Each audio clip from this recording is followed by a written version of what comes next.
DDA's May 2021 board meeting. My name is Jessica Lita, and I'm the DDA board chair. I'll start by going over details for today's meeting. DDA board members will participate by video and audio. Staff members and other attendees will participate by audio only. Other participants may include DDA staff, including Mara Thompson, Sarah McCallum, Jada Hallbrook, Amber Miller, Kelly Graves, and Liz Rella. Thank you to members of the public who are joining us today. Your microphone will be muted during the meeting. There are four-minute speaking slots at the beginning of the meeting for public comment, and time has also been set aside at the end of the meeting for public comment as well. The chat function is enabled for use by DDA board members during the meeting to indicate you wish to speak. We ask that DDA members and staff members please identify yourself before speaking. This helps with note-taking and for folks who are following along via audio only. When not speaking, please mute your microphone. When it appears there is no disagreement, voting will be conducted by voice consensus. If it appears there is board member disagreement, a roll call vote will be taken. A reminder that during roll call, each member of the board must state they are attending the meeting remotely and their physical location, including this county, city, township, or village, and state where they are located. Maura, if you'll please open the meeting with a roll call of the DDA board. Sure. Micah Bartelme. Present, I'm attending from Ann Arbor, Michigan and Washtenaw County. Tom Crawford. I'm here. I'm attending from Ann Arbor. I will need to step out during the meeting, and if it's helpful, I'll put that in the chat so you can see. I'll try to come back in, but I'll put that in the chat. Thank you. Alexandra Deek. Here, participating from City of Ann Arbor, Washtenaw County. Bob Gunzel. Bob Gunzel here, participating in the City of Ann Arbor, Washtenaw County. Jihei Kim. Here, I'm in Ann Arbor, Michigan, Washtenaw County. Marie Clough. Here, Ann Arbor, Michigan, Washtenaw County. Jessica Lita. Here, Ann Arbor, Michigan. Jonathan Massey. Present from Curie Beach, North Carolina. Molly McFarland. Here from Ann Arbor, Michigan. Darren McKinnon. Present, City of Ann Arbor. And Rishi Narayan. Here, City of Ann Arbor, Washtenaw County. Oh, and Tyler, don't forget Tyler. Oh, and Tyler Kinley. Sorry about that. Also here and present in Ann Arbor, Michigan. Okay, we have a quorum. Thank you, Maura. Can I please have a motion and a second to approve the board meeting agenda? So moved, Darren. Second, Marie. Thank you. Any changes? Okay, hearing none, all those in favor, please say aye. Aye. Aye. Aye. Aye. All those opposed, please say nay. The agenda for today's DDA meeting is approved. We did have at least one person sign up ahead of time to speak. Alan, are you here? I am here. Okay, you'll have 4 minutes. Thank you. I'm Alan Haber from Ann Arbor, Michigan, Washtenaw County. I'm here to state again our request as the DDA recognized the public vote 2 years and 6 months ago, less a day, designating the center of the city public land as an urban central park and civic center commons. It is amazing that this public direction has yet to be on the DDA agenda. The vote has been followed by recommendations of the Center of the City Task Force and multiple City Council resolutions to terminate public parking on the surface of the underground parking structure and to accelerate development of the commons. We are told a memorandum of understanding is being developed to terminate the public parking. Please, soon. The initiating committee for the community commons has been recognized by the City Council as an authorized community partner in this development. I am speaking from this authorized committee. We held a soft opening of the commons with no big events gathering crowds from April 22 to 25 for Earth Days. We wish DDA members and staff had come to see and even participate in this very friendly, engaging event, like Time in the Park. We established an innovative office information structure, a 10-sided decadome on 2 parking spaces near the southwest corner of the lot.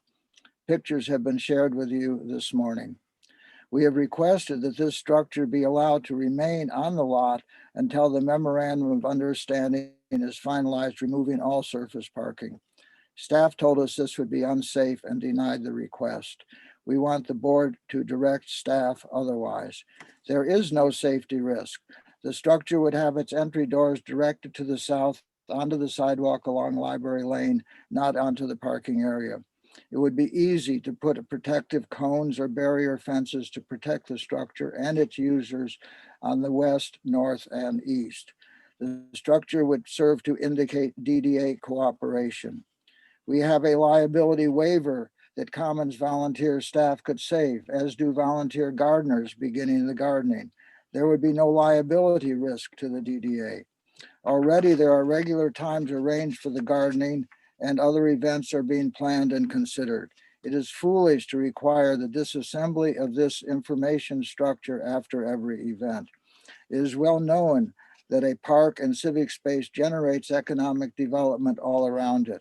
Even if you see your mission as only economic development and not community development and downtown civic amenities, you should be embracing this public initiative and recognizing new residential building in process and coming, the Y lot, the DTE lot, and the Polio lot. You should be eager, urgent to be encouraging green and public civic space for the coming and current downtown residents. And remembering, as some of you might, that this surface area was never intended as a permanent parking lot.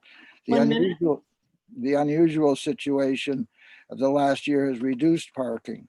We hope the memorandum of understanding will terminate parking soon. Until then, allowing the Decadome to be in place would allow volunteers a place to be, a secure place for the garden tools and seeds, etc., an information point for the public, and a show of goodwill. I'd be glad to stay on as the meeting attendee and answer any questions and address concerns. It would also be desirable to invite the initiating committee into your partnership meetings to discuss more fully the Central Park and Civic Center plans and opportunities.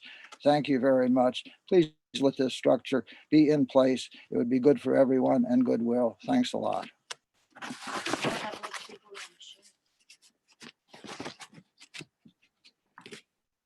Thank you, Alan.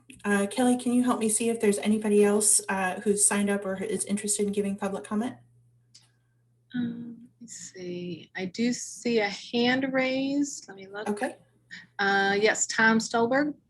Okay, Tom, if you'll just please give your first and last name, you have 4 minutes. Hi, this is Tom Stolberg. I am calling from Ann Arbor. I want to talk about the 415 West Washington site. The city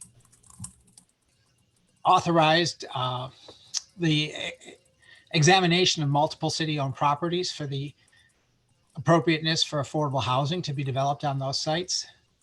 The 415 site does not score well because of floodplain and floodway issues. Additionally, the railroad that goes right through the site or right adjacent to the site also makes it not good for getting other types of funding for affordable housing.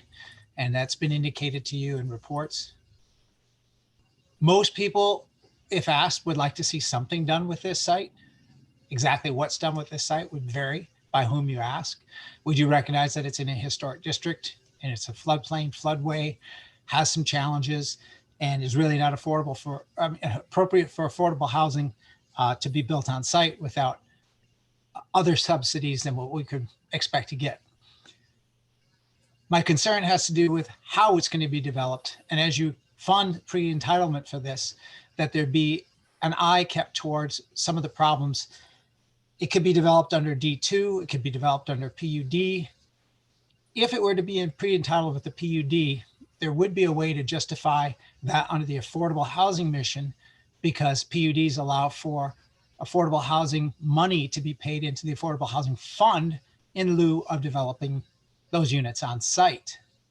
My concern about that is that it might be an appearance that we are spending public money to thus generate affordable housing through that payment in lieu. But it would be likely that once we pre-entitle it through that method, that the developer buying the project from the city would then discount the price of the project by the money the developer would have to pay into the Affordable Housing Fund to meet that payment in lieu. Thus, it is an illusory gain for affordable housing. I just ask that you keep this in mind as you make your decision about funding the pre-entitlement of this property. I don't know what kind of conditions you could put on that at the front end of it. I just really want people to be aware of it's kind of a complex issue and to not have it overlooked. Thank you very much. Thank you, Tom. Kelly, can you help me see if there's anybody else who'd like to give public comment? No, I do not see anyone else. Okay. Thank you, Ellen and Tom, and thank you as always, Kelly, for helping keep me sane. Next up is reports from city boards and commission. Steve Kaplan will give an update on last night's CAC meeting.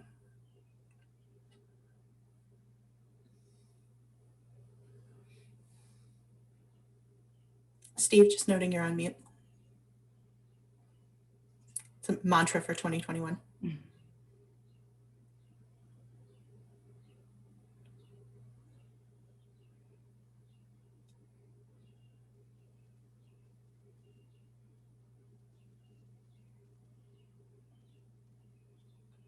Kelly, any chance you can unmute him?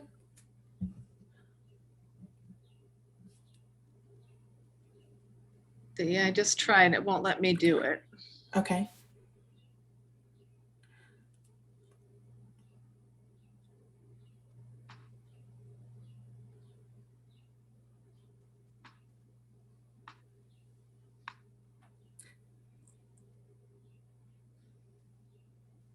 Steve, while you're working to get your audio set, I'm going to go on to the next item in the agenda, possibly two, and then circle back to you. No worries, okay?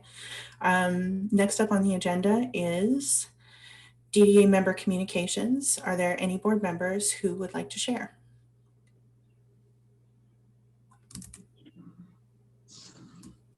Okay, seeing none. And Steve, I see you're still on mute, so I'm going to move on to the executive director report and then circle back to you. Maura, the floor is yours. And I'm really sorry, but I don't have a report. So it doesn't give Steve any extra time. Right. Okay. Very good. Did he drop off? Yeah, maybe he's calling in on another line. Yeah, it looks Okay. like.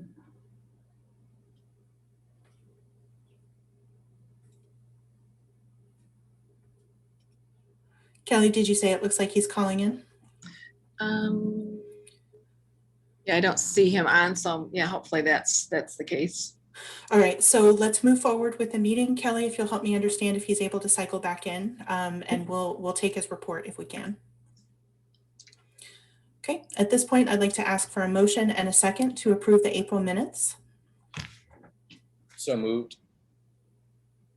Who were you? Tyler Kinley. Thanks, Tyler. This is Mike, I second.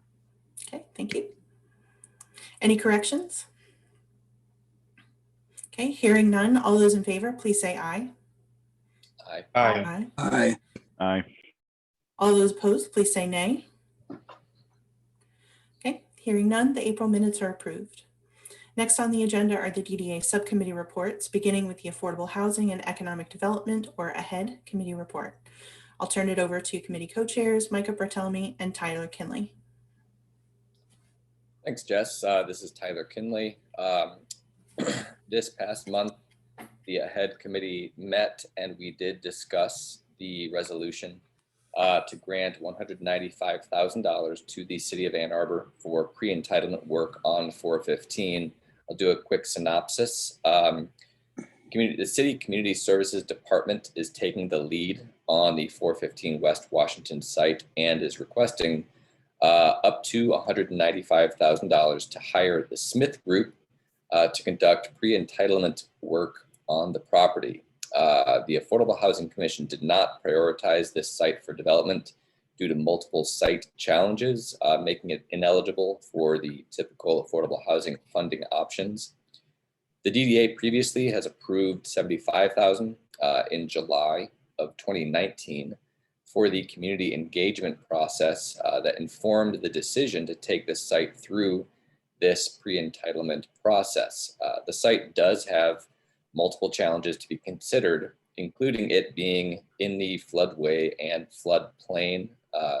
It's on the tree line, it's in the historic district area, as well as having on-site chimney stack, its chimney stack is home to the swifts, a protected federal migratory bird, and they're there. The city thinks this is probably the best chance of positioning the site to attract a viable private development partner.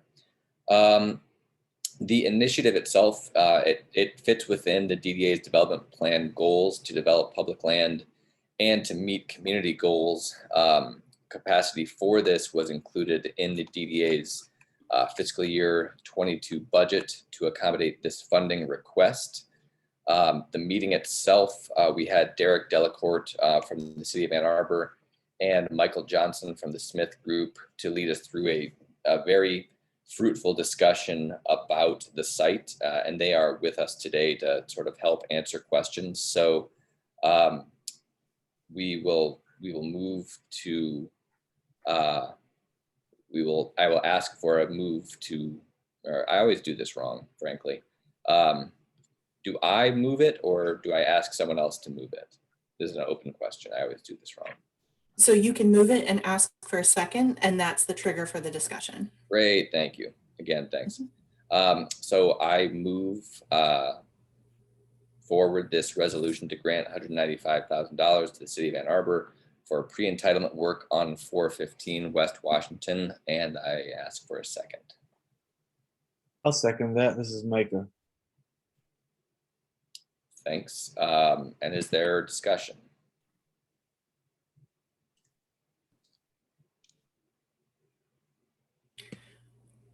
This is Jessica. No additional discussion on the resolution. I just wanted to say I really appreciated a very vibrant conversation on this in committee. I was glad that both Derek and Michael were there to be able to answer a lot of questions around the master plan and zoning element, around finance, around where this could potentially go. It's a complicated site that asks complicated questions, and I really appreciated that conversation. So as somebody who is at that conversation, I feel comfortable supporting this resolution. This is Darren. I'm going to recuse myself from the discussion due to a conflict of interest. My spouse is employed at Smith Group. Thank you, Darren.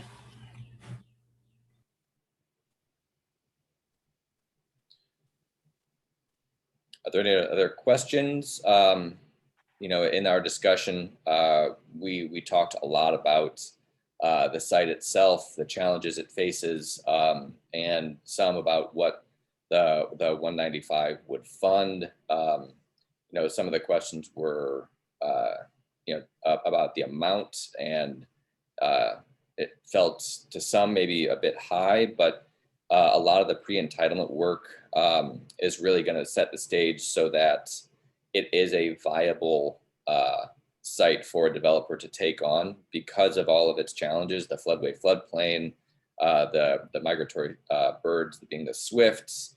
A lot of that can be scary, and this pre-entitlement work would really sort of help tee it up to be something that would actually be considered a viable option where otherwise it can be very daunting to take on. I see there is one hand raised from Derek Delacourt. Derek, feel free to unmute. Yeah, I was just going to add, I wanted to acknowledge the public comments on the site. Yeah, we are aware as staff that there will be a significant amount of discussion as this goes forward about the entitlement process. It's anticipated that it would be a PUD. The conversations surrounding the affordable housing contribution and how that fits into this project will be relevant. And I do think it's a reasonable point to make that I would expect there to be some push-pull between all of the competing opportunities that have been documented thoroughly, both at committee and here on the site, and that the conversation about those competing opportunities will dictate how those discussions of financing play out. But I didn't want to let it pass without acknowledging it, that we're aware. And I think it's fair to say that that is complicated, and those things should be kept an eye on and should be transparent as it moves forward. Something I also want to note that was picked up on in the committee meeting, I appreciated how Derek and Michael spoke to learning from some of the pre-entitlement work done at the Y lot and elsewhere, as a way of continuing to make this process not only more efficient, but serve the community conversation in a more robust way. So that's something I think best gotten into in future community engagement conversations with the team. But I appreciate that this is a learning process. Just to close out here, I'm not seeing too many other hand raised. Maybe I'm just missing them. But one of the aspects of this conversation is that this is money to go towards pre-entitlement work, with the hope that we're going to take something that otherwise has sat as somewhat of a blight and really give it what the city feels is its best opportunity to be realized into something new, something that could really benefit the surrounding area and the downtown as a whole. There was a lot of community engagement, and that's really gotten us to where we are now. And the challenge is that the discussion we had was, an hour and a half of back and forth questions, responses, and coming out of that, everyone felt pretty good moving this forward. So, I'm actually fairly enthusiastic about moving this ahead. But again, I'm open to any other questions or concerns that we have here beforehand.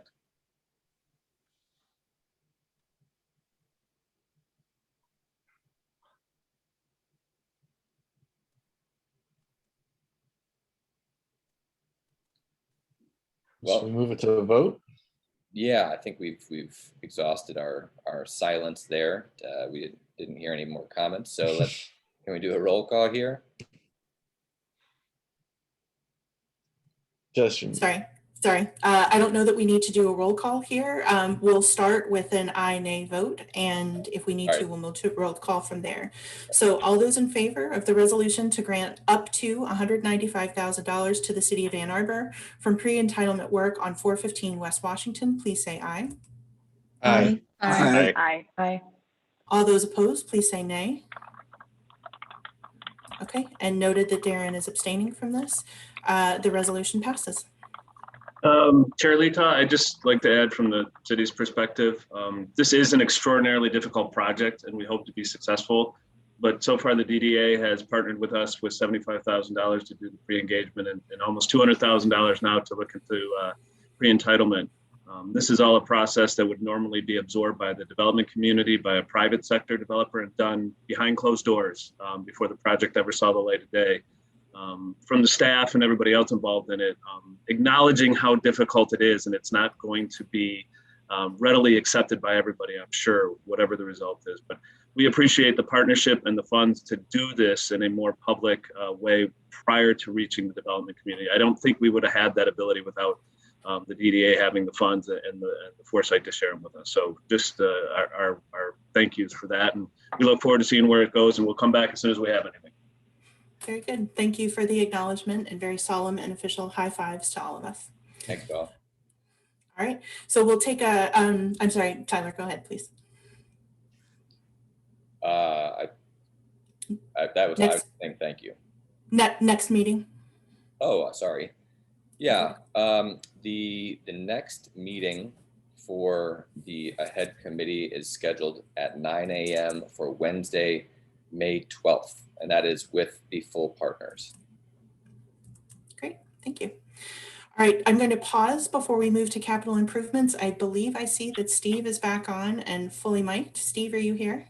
I am. Can you hear me? All right, Yes, I can hear I you. apologize to everyone for the severe operator malfunction that occurred when I tried to speak last time. Last night, the Citizens Advisory Council for the DDA met by Zoom, and the entirety of our meeting was occupied with a presentation from Smith Group about the different various sites, this 415 Washington being one of them, for affordable housing and the results of different community outreach and the commentary, sort of what they had learned in all of those engagement meetings leading up to this.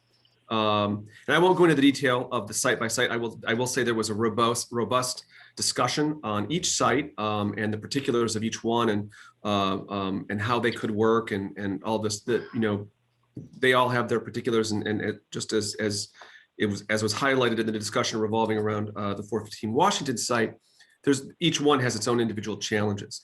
The thing that I would just say as a personal aside, not on behalf of the committee, is that what struck me at the very beginning of the meeting was the outline of the problem. The estimated demand for affordable housing in Ann Arbor dwarfs what could be achieved if every single one of these sites was maximally developed for affordable housing. That is to say that if any opportunity at any one of these sites is missed, it only exacerbates that problem. So to back up what Jessica, you just said, high fives to all of you for getting at least this one rolling, because I don't know that any opportunity can afford to be overlooked or missed, because even if we all stick the landing on every one of these things for affordable housing, we're still behind. And Ann Arbor, as everyone knows, is particularly challenged for affordable housing options. And history has taught us that aspirationally expecting private development to do it has not gotten us very far in the past. So the few opportunities where we have to dictate terms because of public land and maybe by teeing up the projects in this way, I think it's our best and maybe only shot at moving these numbers in the right direction. So having said my piece on that, I'll let you guys get back to your meeting. Thanks. Steve, thanks so much, and thanks for being flexible. That mute audio thing hasn't happened to the rest of us, so we have no idea what that's like. All right, next up is the Capital Improvements Committee report. I'll turn it over to committee co-chairs Alex Deek and Molly McFarland. Thank you, Jess. Capital Improvements Committee met on Wednesday, April 21st. And for today, we have two resolutions to put in front of you all. So the first resolution is a resolution to approve the expenditure for railroad signal reconfiguration for the First and Ashley Improvement Project. And this is a modification of railroad warning signs on First Ashley and William Street, and these are required by the railroad. Capacity for this was budgeted and included in the DDA's fiscal year 22 budget, and it was included to accommodate this funding request. So this resolution is being brought in recommendation by the Capital Improvements Committee. So I would move to approve the expenditure for railroad signal reconfigurations for the First and Ashley Improvements Project. Can I have a second, please? Second, Bob.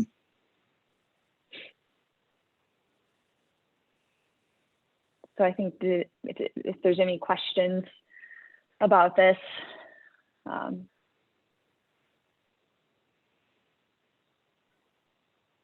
think it's pretty simple. There wasn't much discussion at committee either, so. Okay. All those in favor of the resolution to approve expenditure for railroad signal reconfigurations for the First and Ashley Improvements Project, please say aye. Aye. Aye. Aye. All those opposed, please say nay. Okay, the resolution passes. Okay, and then we have another very simple, pretty short resolution, and this is with regard to the replacement of streetlight poles. Again, this is on recommendation from the Capital Improvements Committee, and it's a resolution to purchase Liberty Street replacement streetlight poles. And these are the streetlights located on Liberty between First and Main. They're in bad shape and they need to be replaced. This purchase allows the DDA to partner with the city transportation to install the new streetlights this fall. Funds are available in the general TIF fund for this expenditure. So I would move for approval of this resolution to purchase Liberty Street replacement streetlight poles. Can I have a second, please? This is Tyler, second. Any questions?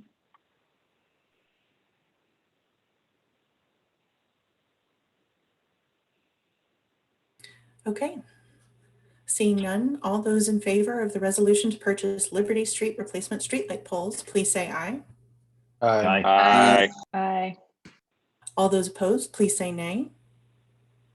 Okay, the resolution passes. Okay. And just to talk a little bit about what we discussed at CIC on April 21st, Jennifer Hall was in attendance, and the committee kind of received an overview of project opportunities. And these included partnerships with the RIDE and the Affordable Ann Arbor Housing Commission. And specifically, we talked about the 121 East Catherine project and 350 South 5th project. And then just some updates for you all on People Friendly Streets Phase 2.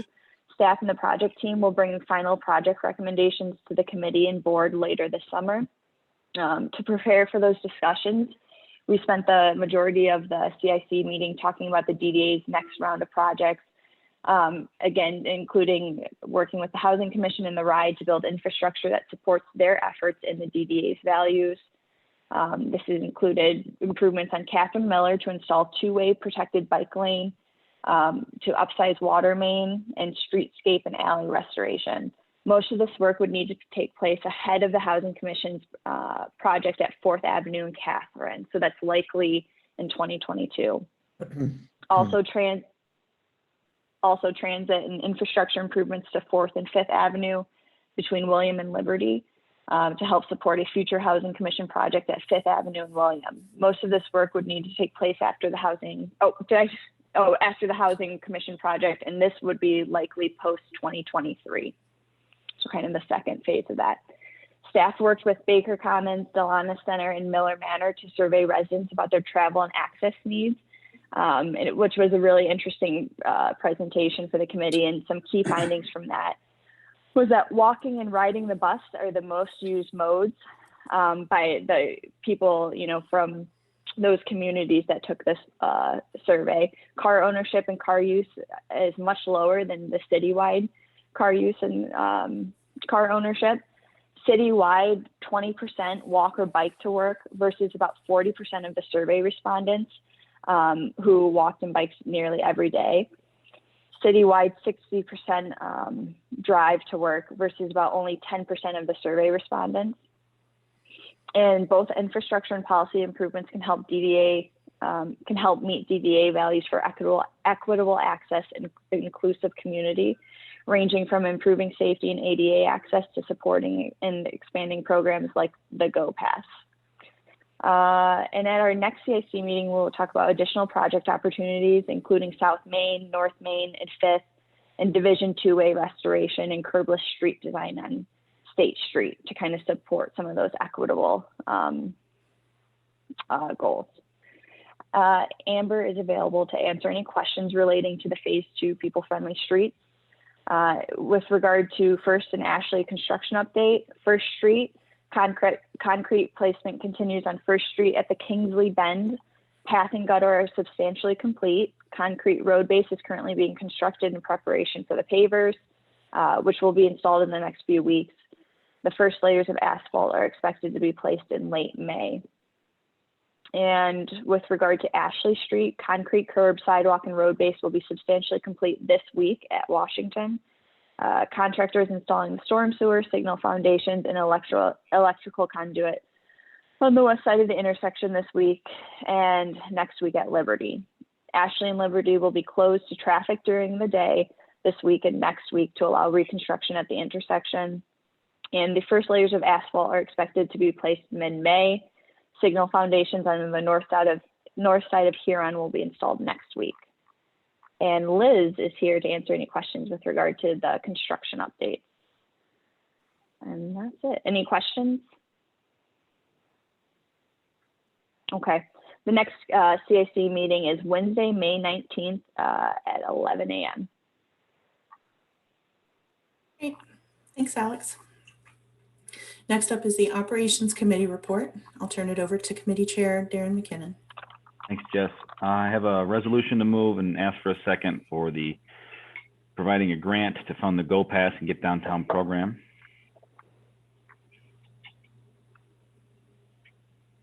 Second. Thank you. Support of the Get Downtown program is a key component of the DDA's development plan to encourage a full menu of transportation options for employees, residents, visitors, and customers. Promotion and marketing of the non-fixed route fares funding requests are not to exceed and based on actual ridership. Get Downtown is continuous collaboration with area associations, maximizing promotion and marketing effort dollars. Funds are allocated in the FY22 budget. DDA and Get Downtown staff will continue to monitor actual figures and bring forward a request for additional funds should ridership increase beyond current projections. Any discussion?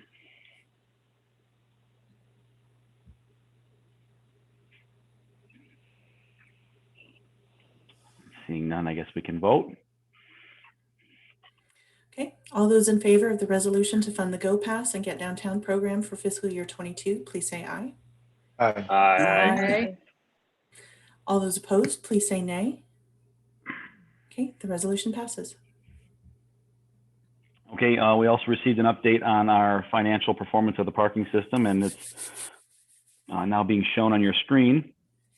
But generally speaking, it's continuing to perform at our pandemic adjusted projections. Projections. So not the same as the good old days, so to speak, but pretty much where Sarah had projected it about a year ago. So you have those slides in your packet if you choose to look at them. And if you want, Sarah can answer questions for you now.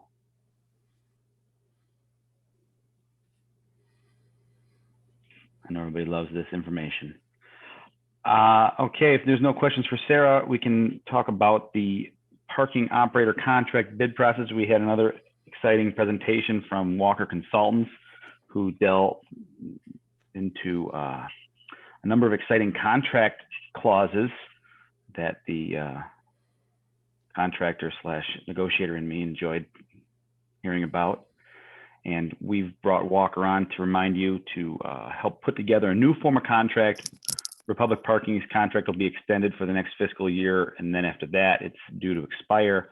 We are working now to update the form of contract so that we extend whoever becomes, whether it's Republic or another operator beyond that period of time, this new contract form will just be a lot more in line with our current practices and also current best practices in the industry. And Jada is available if you have more detailed questions on that.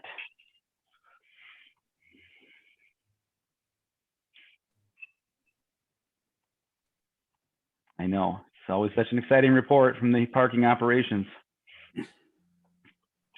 All right, and next to discuss is the parking system upgrades.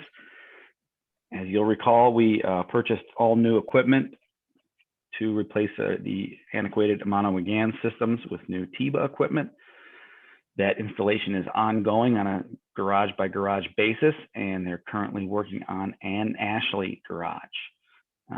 If you've driven by Ann Ashley in any garage that's currently being worked on, their public staff is there, and we are doing a prepaid flat rate, which fluctuates based on the garage while the equipment is not complete. Library Lane will be next to get the update. Wrapping up that project, reviewing next steps will take place at our next committee meeting this month. Annual restoration work is currently underway at the Forest Garage. And WGI is working on the document for the FY22 work and the update on the 20-year maintenance plan, which, as you remember, also will include for the first time detailed breakout on mechanical, electrical, plumbing, and other mechanical systems, including elevators and generators and things of that sort. We were given notice that Community High School lot, which is owned by the Ann Arbor Public Schools, is going to be taken offline by the public schools for some construction work, so will not be available for approximately 18 months to the general public for parking.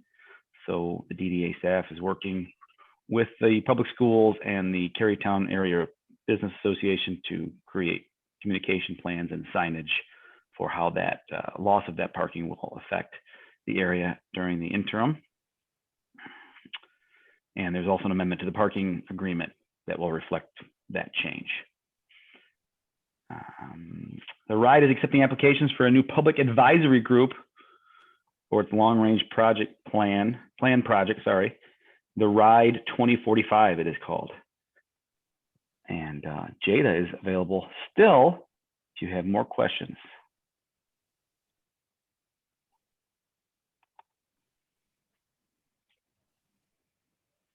Okay, seeing none. A reminder that a number of years ago, we approved a 5-year parking rate increase schedule, and the next iteration of that increase is set to take effect this July 21, and no action is needed by the board. It was approved years ago, and it's just going to happen, and the committee recommends allowing it to happen.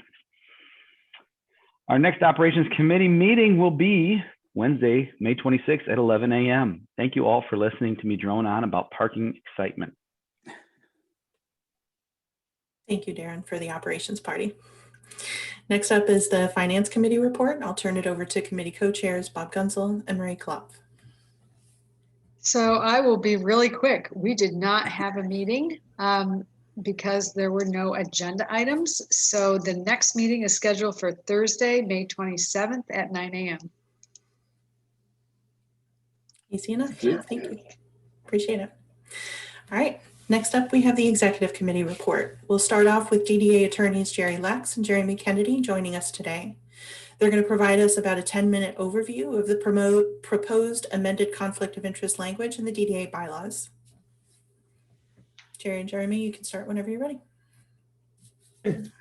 Okay, well, let me, I think you have the documents available to you, which include the present language in the DDA bylaw about conflict of interest, which the language has existed over a multi-year period, but it is fairly brief and unspecific about some of the things that would constitute a conflict of interest. So with the advice and participation of the staff, I think you also have in your packets the draft of proposed new bylaw that deals much more specifically with conflicts of interest and other related issues.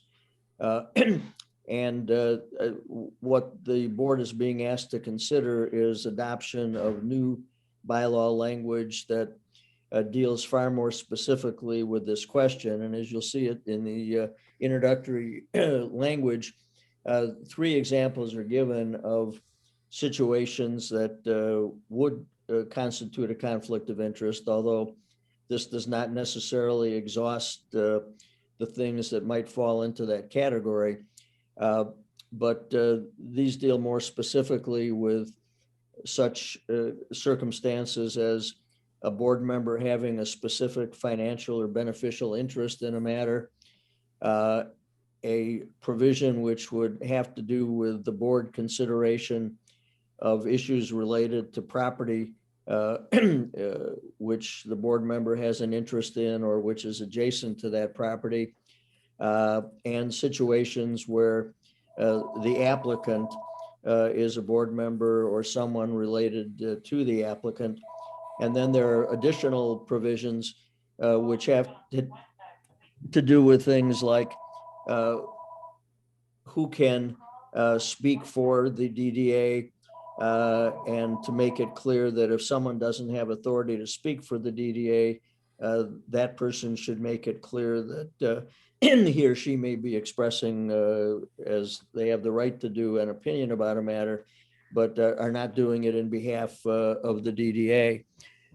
So the board, under the bylaws, in considering amendments to the bylaws, would have those proposed amendments introduced at one meeting, which is what's occurring today. The board would have the opportunity to consider the language and any questions they have or alterations they might want to make. And then the board would act at a subsequent meeting to adopt whatever form of the bylaw the board was comfortable with.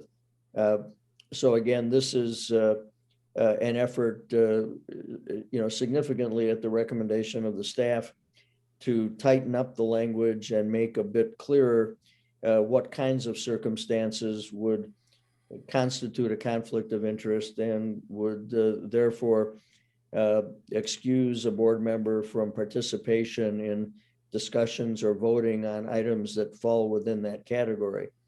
So we'd be happy to address any questions you might have now, and certainly would be happy to continue working with the staff with regard to any further revisions of the proposal, so that when you ultimately are asked to vote on it, you would have a version of a bylaw dealing with this topic that you think would cover the issues more thoroughly than the existing bylaw has done in the past. Thanks for that, Jerry. This is Jess. I just want to say one quick thing, and that is we considered as our template the conflict of interest bylaws that the city by and large uses for its boards and commissions. So we use that as our jumping off point, and it brings us more consistent and in line with the practice that the city already has. Maura, did I cut you off? You just said exactly what I was going to say. Thank you. But you said it better, so that's good. Thank you. Sure. Well, I could fill up another 8 minutes, but I think that fairly well summarizes what you have in front of you. But you may have immediate questions or concerns, so that if we can address them or address them subsequently, we'd be happy to do it.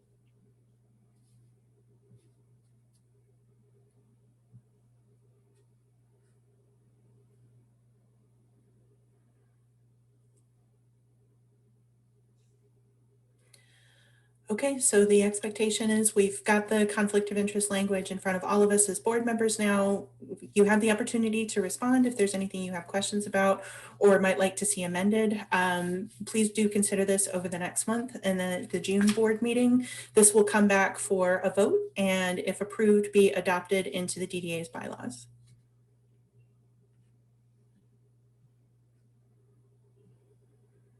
Okay. Thank you, Jerry and Jeremy, for joining us today. Really appreciate it. Happy to have listened to the tail end of at least a few of the other reports as well. We're a fun crowd. Always has been. All right. Next up, I'd like to ask for a motion and a second on the resolution to extend Maura Thompson's appointment as interim DDA Executive Director.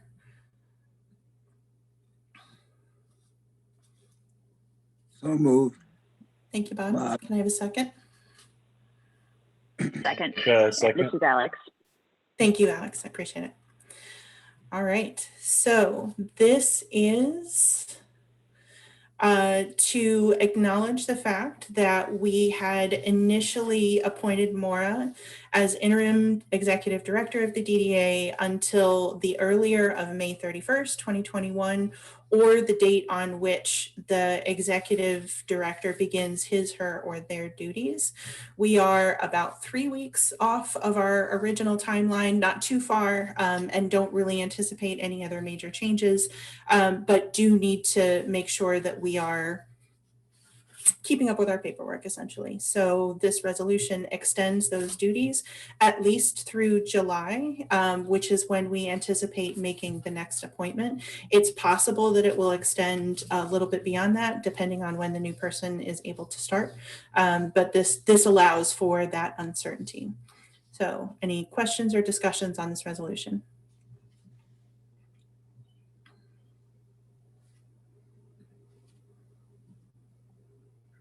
Okay, hearing no comments, all those in favor of the resolution extending Maura Thompson's appointment as interim DDA Executive Director, please say aye. Aye. Aye. All those opposed, please say nay. Okay, the resolution passes. I'd like to bring up one more thing that isn't on the agenda, and it's to confirm what is Hey. happening. Yes. Jessica, we had a comment that said no one moved it. Was that right? No, we did have a move and a second. Okay. Bob moved and Alex seconded, but thank you for the comment. I appreciate belts and suspenders. Okay, next, we're going to preview the executive director interview process for the next really 2 months. And there's a couple of items that the executive committee would like to confirm the board's preferences on. So in terms of timeline, our contractor, which is GovHR and I4, are currently in the process of receiving and evaluating applications. They will conclude that towards the end of this month, towards the end of May, and will bring a recruitment report to a closed session of the executive committee meeting in June 2nd, where the executive committee will review those recommended applicants and make the determination for who qualifies for a first round of interviews. GovHR and I4 are recommending a 2-stage round of interviews where we have the option that everybody can be present for both. Given that this is a board with a little bit less free time, we thought that it might be a good idea to stage it where the executive committee conducts the first round of interviews and the full board conducts the second round. We did talk about this a little bit at the last board meeting, but I just want to confirm that that's consistent with the full board's preferences.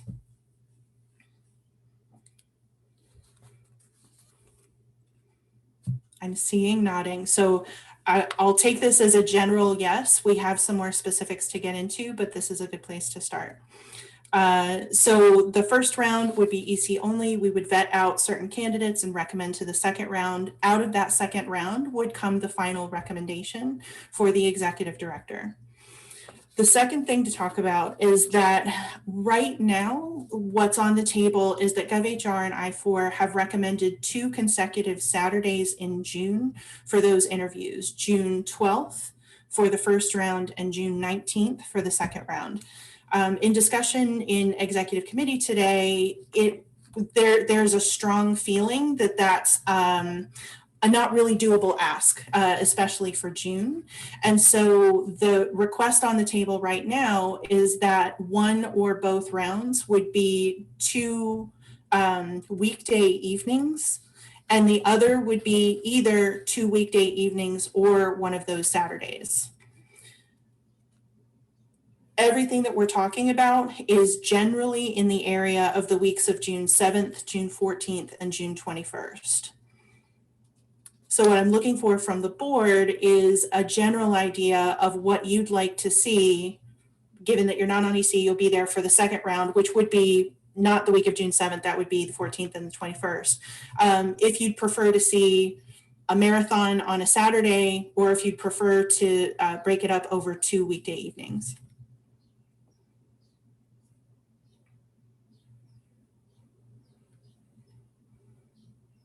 I see Jonathan has his hand raised and Sarah. Thank you. Jonathan, please. I just want to express my preference for not Saturdays. Okay. I appreciate the work to try to move this into the week. That was the feeling on EC as well, Jonathan. Any other thoughts or feelings in that area? Sarah, you hit your hand up. Yep. If I could just note that we also discussed in EC reaching out to GovHR and confirming their reasoning behind conducting those interviews on a Saturday rather than in one session, rather than splitting up into multiple sessions. And that'll be a part of, the information that we'll need to consider too in scheduling those. So right now, the ask on the table from GovHR and I4 is to please hold Saturday, June 19th for the second round of interviews. I will ask that you please hold that on your calendar, noting that you may or probably have other competing commitments, but please do at least note it as a tentative on your calendar until we hear back from GovHR about how that may be changing. And the estimation is, I believe, 6 hours. I'll throw my hat in for not Saturday as well, there, Jess. Thanks, Micah. That seems pretty consistent. Can you repeat that date, Jessica? The Saturday, June 19th. Day before Father's Day, Rishi.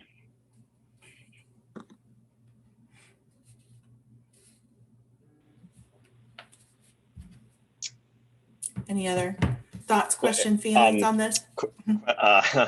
So let's, like, in all likelihood, if that's where it ends up, I would assume that it might not even be feasible for all of us to spend all 6 hours, in which case, are we saying like it's an all or nothing proposition? Would there be a record? It would just be good to get some clarity on some of that aspect as well.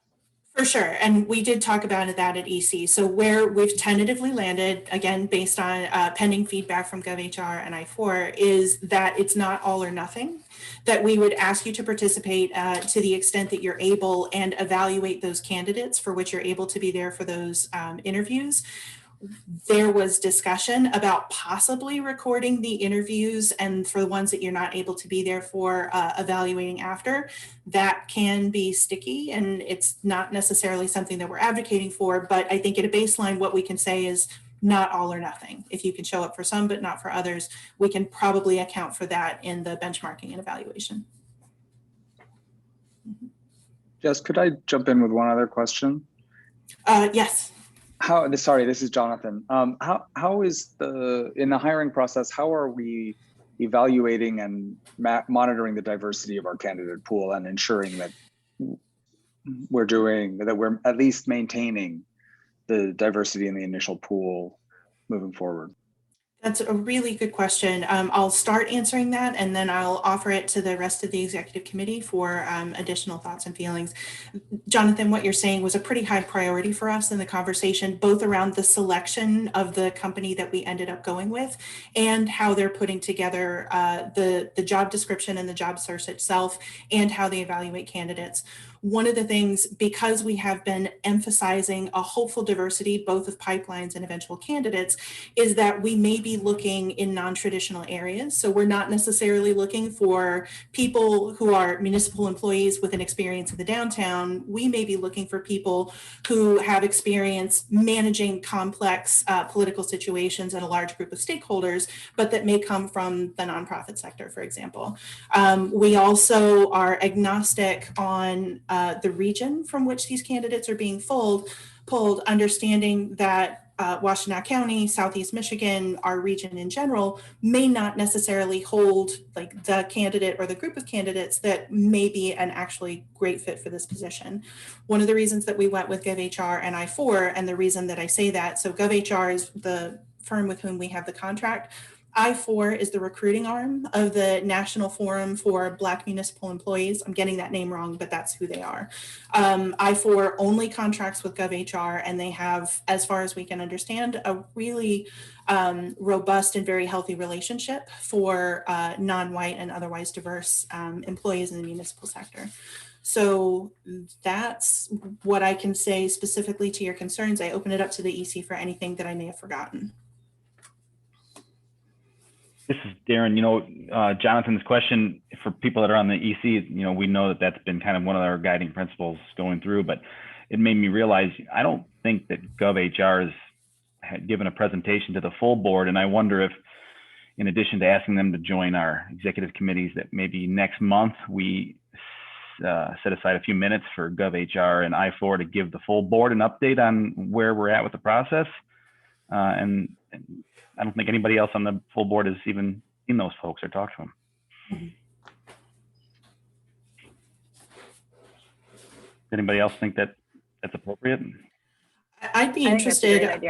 Yeah, I'd love to talk a little bit with staff about, like, there's so much that they could talk about. I did want to be specific, but I think summarizing the process to date and how we've gotten to the candidates that we're bringing forward, I think that now is a great time to have that conversation at the June board meeting. Thanks for the question, Jonathan. Any other questions, thoughts, feelings, Saturday feelings? Okay. Sarah, do you have the information that you need to be able to go back to GovHR and I-4? I do. I think I'm all set. Thank you so much. Okay, great. All right. I went a little bit off script because I wanted to make sure that we captured that, but I hope that you guys have a general understanding of what we're looking at. Essentially, what we're going for is to finish both rounds of interviews in June and be able to reach a decision on a recommendation. That recommendation will then get put on a city council agenda, likely for the meeting on July 20th. It's possible that that will move a bit based on our own process, but right now that's the general understanding of the next little bit of the schedule. Okay, great. Besides that, we reviewed the agenda in executive committee, and the next meeting is scheduled for June 2nd, 2021 at 11 a.m. Is there any new DDA business to discuss?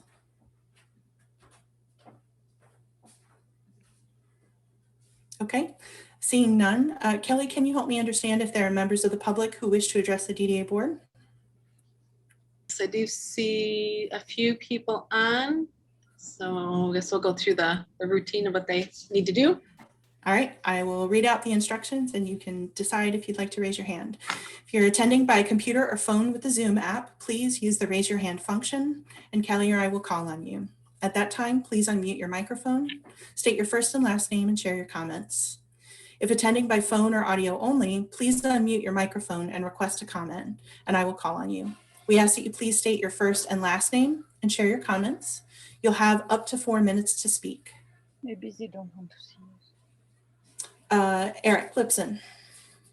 Hi, thanks for letting me speak today. I think you might see on your screen a structure that's one of the early models of a decadome, which is what I've been building for quite a few years.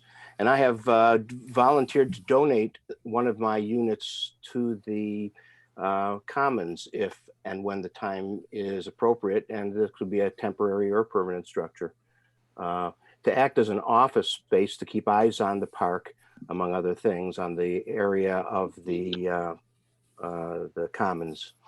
I'd also just like to propose that the front area of the parking now with the parking lot is the area in front to the west of the main elevator shaft all the way to Fifth Avenue, which was originally designated by the DDA to be the park area or the plaza area. And I would propose that that area be blocked off. That would be about half of the parking spaces on the surface. You know, one of the original arguments for going underground was, of course, that having surface parking is a complete waste of the valuable space.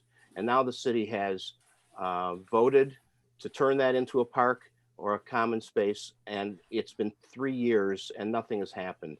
So it would be very easy to close that front space. I would propose things like a Sunday roller skating. You could, with zero extra required input or money, just almost nothing. You turn that. It's a perfect space. It's got an island. It's an oval, and the concrete is in excellent shape with a couple of exceptions. So that's another possibility. But I think it's time that people began acting and we're not obstructing, which is what's obviously going on. There's no income question, I don't believe, because if you keep open half of the parking structure, or the surface parking, I should say, if you keep open half of that, it'll just fill those spaces up. Instead of having 18 cars in 36 spaces, you'll have 18 cars in 18 spaces in the front, and you'll still get some surface parking there in the back half of the surface lot. So I would really request that the DDA and the city start to take some action. It doesn't even require any money. There is plenty of there are private funds, about $35,000 that the group has collected for things like tables and chairs, umbrellas, whatever it is that people decide they want to put there for the time being, a drinking fountain, and possibly restrooms and an office. So I'm just encouraging people to move forward and to stop obstructing this and to do something with what the people have spoken. And despite the fact that some of the leadership is still bitter about it, it's what it is. So you guys and the city has been instructed by the people to turn that into a plaza, and I would appreciate if you guys would do that. Thank you very much. Okay, thank you, Eric. Odile? Hello, thank you for letting me speak. So I want to give you a few news. First of all, as you remember, we had brought on the lot, we had brought a little tree that was a pine tree, and it was a Christmas tree or a Hanukkah bush. And we have now, it was installed in a big planter, and we want regularly to water it. But now it is taken by the city to a golf club where it's going to join 130 other trees, and it will be in the ground and well taken care of. So that's what we have done. We also have started a gardening group, and we have signed the MOUs that we were requested to sign, and we deserved, and now we are going to soon put some chips on the ground and then some planting. What I wanted to say also is that I learned that in a while lot you are planning to do 600 units. So that means, I don't know how many people, 1,200 maybe more. That will mean children, that will mean cats and dogs. So I don't see why, in a way, the people that are planning to do this construction and make money on it, why they wouldn't build a playground next to the library and give us money for parks. So for planting and for some, we also need some bench and tables. And so what I am concerned also is that all those people are going to be surrounded by bus. I know they are diesel bus, but I was a nurse in the emergency at the hospital, and one of the first things we saw from children is asthma. So we have to really consider that maybe the bus should become electric bus. So it's not putting some fumes all around this building. I am concerned about that. And that's why also we need an area with green and playground and table and bench, so people can have a little green area, because it's a small area there, and it's no way the contractor is going to put a lot of space. I am worried that the contractors that are building now in Ann Arbor, like on Main Street, they bring their building right to the street almost, with very little space to plant any trees. And I don't see too much playground either. So I ask you to think about that when you work with contractors, so they can give us an Ann Arbor that's livable for all people, whether they are low income or not. Thank you very much. Thank you, Odile. Tom Stolber. Thank you for letting me speak again. I want to bring us as a community together over something that's hugely positive, that may have started out with something that was contentious, but I hope we can all recognize that it's a piece of the puzzle that got us to where we are now. And I am referring to the center of the city. There was a lot of unhappiness over on the part of the people who did not see the election go the way they wanted to, with the ballot proposal for Proposal A. And a lot of unhappiness has lingered over that. But the citizens voted for that, and we should move forward with that. The citizens have also recently voted to tax ourselves for affordable housing significantly. I want us to reflect, and as Steve Kaplan was pointing out, that we have all these sites that are being evaluated for affordable housing, city-owned sites. And now we have the money through this affordable housing millage that us citizens have voted for. If you think about it, what was the battle over the center of the city, whether it was a private development or a common space, one of the outputs of that battle has been us as a community focusing on developing affordable housing downtown. That site wasn't going to have its own affordable housing, but it raised that issue. And that issue has moved forward. And the response from the citizens is, we will pay for it from our tax dollars. And the response from the city is to do what you just did in one action, is to pre-entitle one site, but multiple sites are going to be developed for affordable housing. Some of them right downtown, some of the Y lot right across from the center of the city commons library lot. Palio's lot is right down the block from that. How did we get here? We got here in part because of the consciousness that was raised, the issues that were raised by a contentious issue. But that's behind us. The citizens voted twice, once to move forward with city ownership and changing the charter to have a center of the city commons on that block. And then a second time for the citizens saying, and we will pay for affordable housing. And that money is going to be used for affordable housing downtown in addition to some other areas. Can we look at this as a win-win? Can we look at this as what came out of that conflict and make peace with both sides and move forward with the direction that the citizens have voted on? And let's support this. And with a little bit of support from the DDA and a little bit of support from the city in general. 1 minute. Public-private partnership will come from this.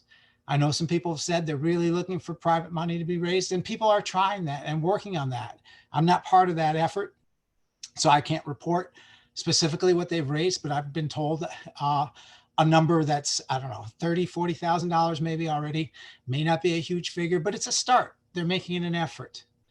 What they really need to support that effort is for people, private citizens, to know that the city is behind that effort, that the DDA is behind that effort, that we put away our past differences and that we're all moving together to develop that block as a center of the city commons, however that looks, we don't know yet, but also to develop affordable housing right across the street from there and on other locations downtown. I'd love for us to all come together and see this as a huge positive for Ann Arbor. Thank you. Thank you, Tom. Alan, I see your hand raised.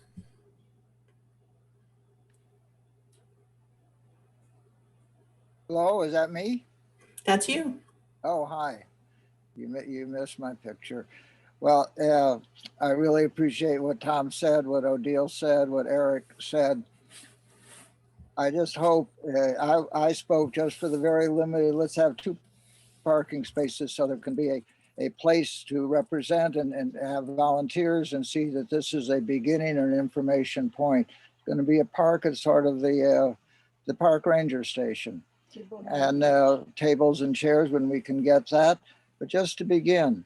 And it would be so beneficial if DDA, I don't know, how come there isn't any discussion, not only about this little particular, but the whole question and what Tom was saying, let's see how we can all work together and see how a beautiful center of the city can be developed, really to embrace the whole community from all the wards and the different organizations and activities that could go on, and also as a passive place. And it includes Liberty Plaza, it includes the Kemp House, the public land in the center of the city, alliance hopefully with the library, with the Martin Company, that all those partners should be possible to get together and see how do we make something beautiful in the center of the city. And this is in the DDA area of concern. And I just, it does astound me that in all this time, 2 years, and tomorrow will be 2 years and 6 months exactly from the 6th of November, 2018, that this question has not been continually on your agenda. How best we can do this? What are the adjustments in the contract with the parking people? What are the questions that you are putting to the new executive director? Is that person being oriented in terms of this city vote? That part of the DDA area is going to be a city central park, an urban central park, and a civic center, some public building, as well as a park, a commons, a kind of development that is going all over the world, where the community participation and mutual aid is a central part of the new development of municipal governance. So I just hope that you'll put this on your agenda. And in the short term, let us put our little Decadome with 2 protected parking spaces on there so there can be a public information point.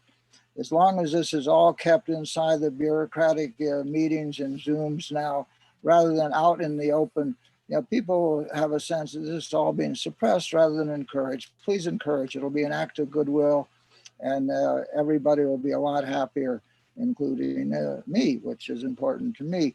But in terms of the whole city, that this is beginning to develop, will be a gold star for the DDA and all those who participate. So earn yourself all a gold star. Let us put the Decadome on 2 little protected parking spaces, very safe. Everybody can sign their liability disclaimer. And then 1 minute. Oh, I said what? Tell them about the slideshow. Oh, and on our website, www.Ann Arbor Community Commons, there is a slideshow on the Commons that we put together for the A20 Earth Day presentation. And it gives a sense of the Commons and how it is happening all over the world. When we have the task force for the center of the city, the initial people on that all were kind of disinclined and were no votes against Proposal A. But after studying it and seeing the development of the conversation, they all voted for it. And I think everybody, because the Commons is not part of our common vocabulary, and if people would study a little bit, you'll see and look at that slideshow, you'll see the Commons is really a very positive development for the center of the city and will connect Ann Arbor with those developments going all over the world in Bologna and Barcelona and Amsterdam. Thank you. Thank you, Alan. Thank you, Alan. Peter Hunneman.